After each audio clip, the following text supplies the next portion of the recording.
Okay, in question 2, paper 1, okay, part 1 is asking us to find the value of the sum of infinity of UR.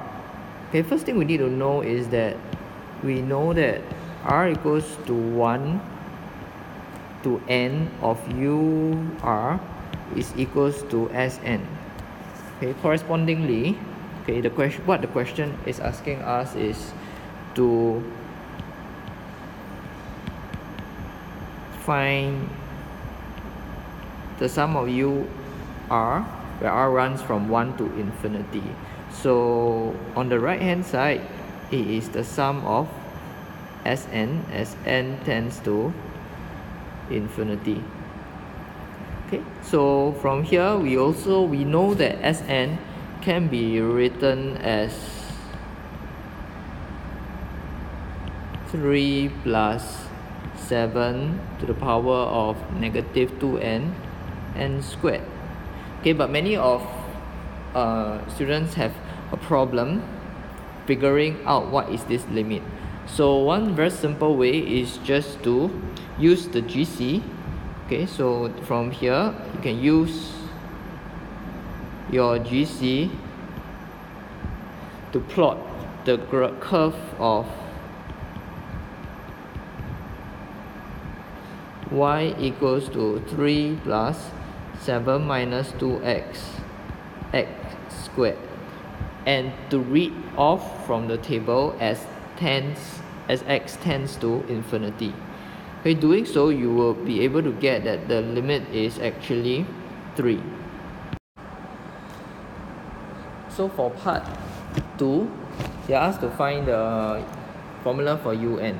Okay, what I have at un, okay, here is our un is equals to Sn minus Sn minus 1. Okay, but I have a problem because many of you, okay, have committed this mistake of expressing it as, okay, un equals to Sn plus 1 minus Sn. Okay. So a simple way to check whether you have got it correct is to just express Sn out in the full form, and then from here, okay, and then from here Sn minus u1 plus u2 all the way to un minus 1. This will give what we need, un, and this is exactly our Sn minus 1. Another common mistake which I see is that many of you left your final answer in not the simplified form. Okay, so this is considered simplified, this is considered simplified, these are okay.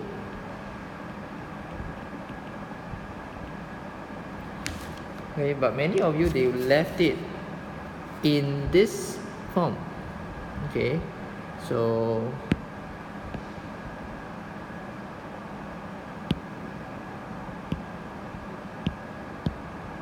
I see this unaccepted as the final answer. Okay, so you left it as 7 minus 2n square minus 49 m minus 1 squared. Okay, so this is wrong. You will have to simplify this part further by considering a square minus b square to eventually get to, okay, so this part here, you eventually, this is what you should get. Okay, in part B, you are asked to simplify or show this sum of an integral. Okay, sum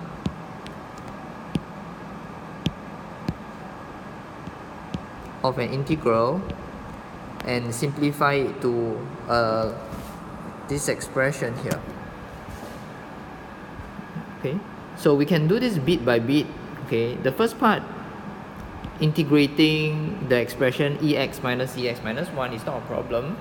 Okay, and applying the upper and lower limits is not a problem. Okay, but I see many mistakes, okay, from here on, from this part onwards. Okay, one of it is, okay, that, okay, by using this approach, okay, so by using this approach here, you break this up into r equals to 1n minus sum of r equals to 1 er minus 1. Okay, so you identify that you can break these first two terms out, okay, and apply your APGP, right? Which clearly in this case what you get is a GP, okay, and it is a GP.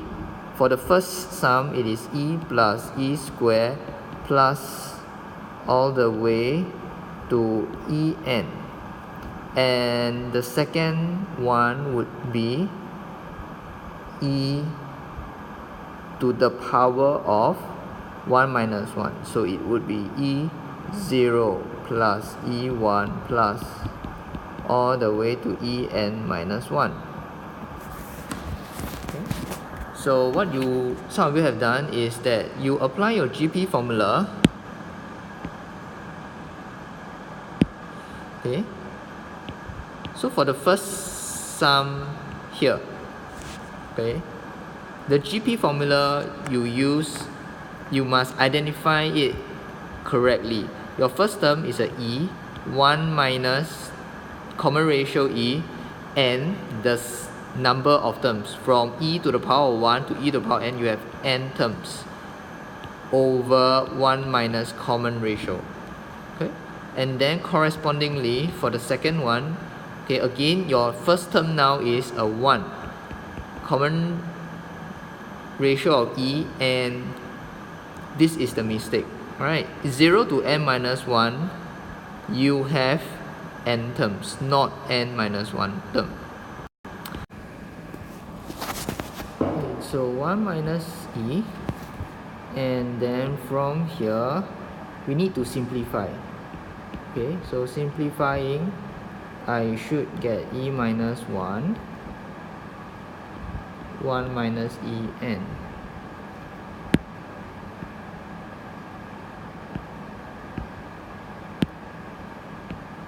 So of course here you need to be careful, right? So this is can be rewritten as 1 minus e, but then and the other term would have to be en minus 1 minus e, from which you simplify.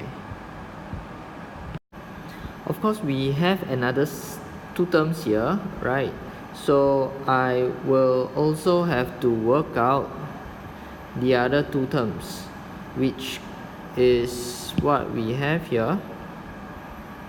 Okay, here, this part, these two terms would be sum of r equals to 1 to n of negative e power 0 plus e minus 1. Okay, you need to see that essentially e to the power of 0 and e to the power of negative 1, these are constants. So it would be simply n times of negative 1 plus e to the power of negative 1. Okay, then of course from here it will be negative n plus n over e. So what I've shared with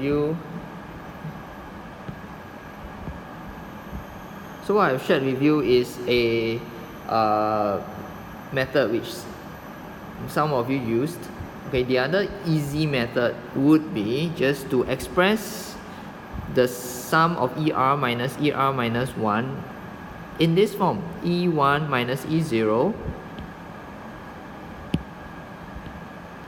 okay, plus E2 minus E1 plus E3 minus E2, and then you will see that nicely E1 minus E1 is 0, E2 minus E2 is 0, and all you're left with is minus E0 and positive En, so which gives us these two terms. And of course the other two terms are simply multiples of a constant, okay, minus 1, and a multiple of a constant e to the power negative 1.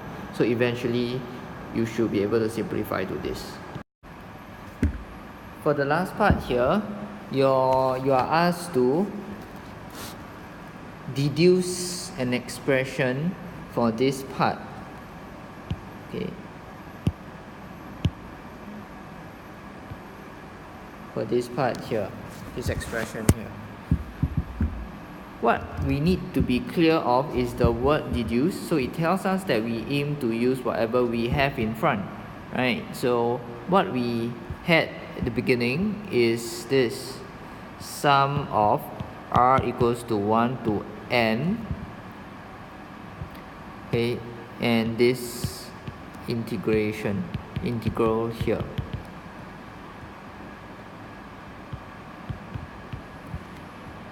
Okay, so if you look carefully, you will notice that, okay, we shouldn't worry too much about the 10 and 20, the lower and upper limit, since I can always, okay,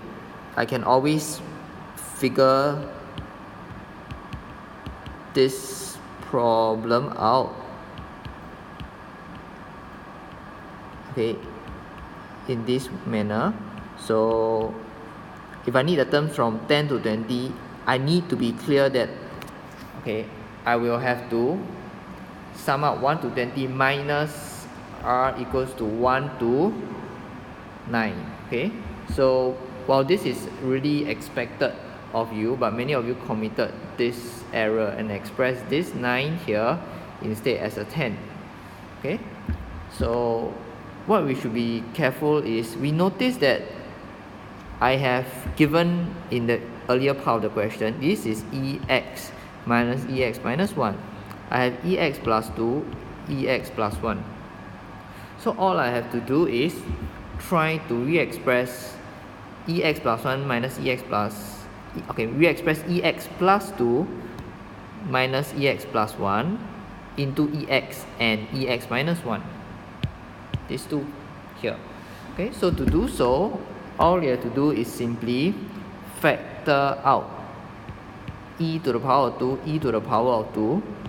So once you have factored out e to the power of 2, okay, then you should be able to get this Ex minus 1 dx. Okay, and this corresponds nicely to what I have in the beginning here. Okay, so with these two terms, these two expressions, all I have to figure out is what I had in the beginning, right? Sum of 10 to 20 is just 1 to 20 minus 1 to 10, okay, which is expressed here neatly. Okay, so from here, okay, 1 to 20 and this corresponding, okay, sum of integral can be re-expressed as in this form using our result. And of course 1 to 9 would simply be this. Okay, and I should be able to get this expression.